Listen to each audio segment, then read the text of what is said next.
हाँ बताइए, क्या सोचकर आपने वोट डाला? अभी पहले भी कहा था, आगे बढ़ने का वक्त है और आगे हम तभी बढ़ेंगे जब नीतीश जी और लालू जी से मुक्ति पाएंगे। यही सोच के वोट किया है। लेकिन नीतीश जी ने कहा कि ये मेरा अंतिम चुनाव है। हाँ, मैंने सुन लिया। चुनाव तो वैसे भी उन्होंने लड़ा ही नहीं है विधायक का, तो अंतिम चुनाव का क्या मतलब है। और जहाँ तक एज ए मुख्यमंत्री उम्मीदवार वो कहना चाहते हैं अंतिम चुनाव, तो ये चुनाव भी नहीं होना चाहिए था। 15 साल तो हमने उन्हें दिए हैं, पर अब सम्मान के साथ रिटायरमेंट ले लेनी चाहिए थी। आप भी चुनाव आप लड़ रहे अपने हैं। लिए क्या देख रही हैं इस चुनाव में? मैं अपने लिए वही देख रही हूँ जो मैं बिहार के लिए देख रही हूँ। मैं यहाँ पे आई हूँ बिहार को आगे लेके जाने के लिए, और बिहार में जो हालत है वो बहुत ही ख़राब है, तो अब आगे बढ़ने का वक्त है। आपने अपना जो रोड मैप या प्लान रखा है, आपको लगता है कि आपको उसमें जनता का समर्थन इस बार मिल रहा है, या फिर आपके लिए यह ट्रायल है, आप आगे भी लड़ेंगे? आगे भी लड़ेंगे, ज़रूर आगे भी लड़ेंगे, लेकिन हाँ, मुझे जनता का समर्थन मिल रहा है। इस चुनाव में जीतेंगे। कितना सीट आप लाएंगे इस चुनाव में, जितने भी आपने कैंडिडेट उतारे? क्या एक्सपेक्टेशन है, कितने कुछ तो होंगे ना? क्या ये जो भविष्यवाणी करने वाली चीज़ है वो मुझे पसंद नहीं है। वो तो जिस दिन रिजल्ट आएगा उस दिन पता चल जाएगा, लेकिन टारगेट ये है कि ज़्यादा से ज़्यादा सीटों पे हम।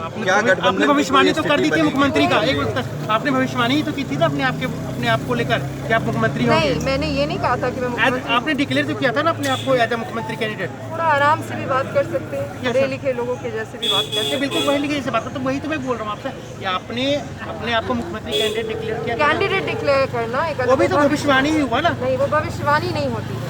जब हम चुनाव लड़ते हैं, जब हम उम्मीदवार होते हैं, तो भविष्यवाणी नहीं होती है, हम उम्मीदवार होते हैं। भविष्यवाणी अगर आपको सुननी है तो मैं ये कह रही हूँ कि हम ही जीतेंगे और हम सरकार बनाएंगे और कोई गठबंधन का। लेकिन आप बिल्कुल नए तरीके से आपने कदम रखा है, बिल्कुल एक नए कह सकते हैं नए स्टाइल में रखा है। इसको करने के पीछे का आपका मकसद क्या है? क्यों आप इस बिहार में जो व्यवस्था है बहुत ही खराब है।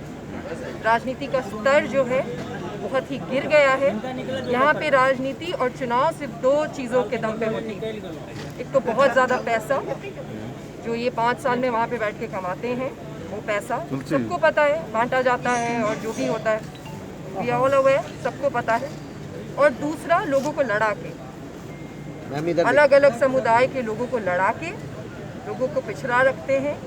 अब ये सारी चीज़ें नहीं होंगी। शिक्षा की बातें होनी चाहिए, पढ़ाई लिखाई की बातें होनी चाहिए, आर्थिक विकास की बातें होनी चाहिए। सब कुछ जुमला हो गया है यहाँ पे। आर्थिक अपॉर्चुनिटीज़ देनी होंगी, और मिथिला जाना भी उसके लिए जाता है, बुद्धि के लिए जाना जाता है। तो विद्यापति का मिथिला है, गार्गे और मैत्री का मिथिला है, भारती मिश्र का मिथिला है। ये सारी चीज़ें अब हो गई हैं कहीं। इन चीज़ों को वापस लाने की ज़रूरत है। बिहार के भविष्य का सवाल है। बिहार में तो बच्चे भी हैं ना, इनके भविष्य की भी जिम्मेदारी होनी चाहिए सरकार पे। शिक्षा की जो हालत है वो आप देख ही रहे हैं। तो अब इन चीज़ों पे बात करने के लिए यहाँ पे आई हूँ और इन्हीं चीज़ों पे लेकिन एक चीज़ है कि इस बार एजेंडा सेट करने की अलग कोशिश हुई, रोजगार और खासकर नौकरियों को लेकर के चर्चा हुई। तेजस्वी ने 10 लाख नौकरी एक कलम से देने की बात कही, 19 लाख नौकरी की बात बीजेपी ने कही, आपने भी नौकरियों की बात कही। तो क्या लगता नहीं कि बदला है बिहार? मैंने ही नौकरियों की बात शुरू की थी। मैंने ही धर्म और जाति की बात ना हो ये करना शुरू किया था। जब प्लूरल्स पार्टी, प्लूरल्स का नाम का ही वही मतलब होता है कि हर धर्म और हर जाति के लोग साथ में शासन करेंगे, और अब वही होगा बिहार में। बिहार ही रहेगा। पर ये सारी चीज़ों की शुरुआत मैंने ही की थी, फिर सभी करने लगे। जो ये तो हास्यास्पद है ना कि जो पार्टियां जाति और धर्म के ही आधार पे बनी है, उसी आधार पे चलती है, वो भी अब इसे जुमले के तौर पे यूज़ करती है। मजाक बना के रख दिया है हर चीज़ का। बहुत कड़े प्रश्न पूछने का अब वक्त है। कोई नहीं पूछ रहा था, अब मैं आ गई हूँ। अब मैं पूछूंगी और सबसे पूछूंगी।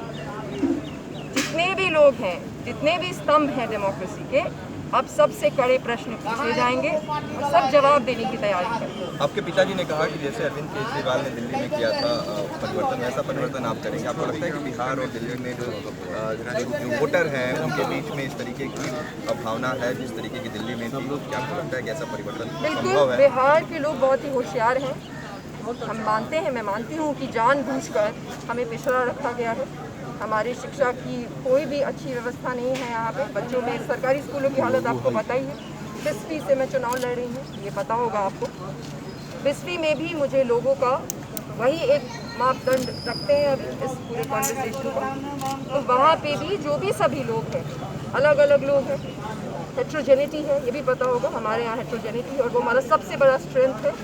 और सबको अब बदलाव चाहिए, हम थक गए हैं, और खासकर युवा, हम थक गए हैं। ये चीज़ें जो यहाँ हो रही हैं, तमाशा बना के रख दिया है, हम थक गए हैं। सभी समुदायों को बदलाव चाहिए, सभी वर्ग के लोगों को बदलाव चाहिए, सबको नौकरियाँ चाहिए, बेहतर ज़िंदगी चाहिए। दिल्ली में भी लोग ही हैं, दिल्ली में भी लोग ही हैं और बिहार में भी लोग हैं। कोई भी व्यक्ति चाहता है कि उसके बच्चे अच्छी शिक्षा ग्रहण करें, अच्छी तालीम लें, ये सभी लोग चाहते हैं, चाहे वो दिल्ली के हों, चाहे वो बिहार के हों। अच्छे मेडिकल कॉलेजेस हों, आप लोग तो अभी दरभंगा में ही हैं, जाके देखिए Darbhanga medical college hospital. Madhubani में भी तो है भी नहीं, मधुबनी के लोगों को, बिस्फी के लोगों को यहाँ आना पड़ता है। तो ये 15 साल और 30 साल में बैठ के क्या कर रहे थे? मैम, आप दरभंगा सारी सीट के वोटर भी हैं, मैं आपसे ये पूछना चाहता हूँ कि आप दरभंगा के बारे में क्या सोचती हैं? यहाँ की जो स्थिति है उस पर आप क्या सोचते हैं, यहाँ के चुनावी माहौल या यहाँ के विकास के बारे में? देखिए, दरभंगा हो, मधुबनी हो, मिथिला हो, हर जगह एक ही हालत है कमोबेश। हर जगह विकास का जो स्तर है वो एक ही है, राजनीति का जो पूरा तमाशा है वो एक ही है। ऐसे तो लोकतंत्र में राजनीति नहीं होनी चाहिए कि आप राजनीति सिर्फ दो चीज़ों के आधार पे करें, पैसे बांट दें, चीज़ें बांट दें और लोगों को लड़ा दें। तो एक ही हालत है, पूरे मिथिला की एक ही हालत है। वो मिथिला जो पश्चिम चंपारण से शुरू होता है और किशनगंज में ख़त्म होता है, वहाँ तक की एक ही हालत है। विकास बिल्कुल नहीं है।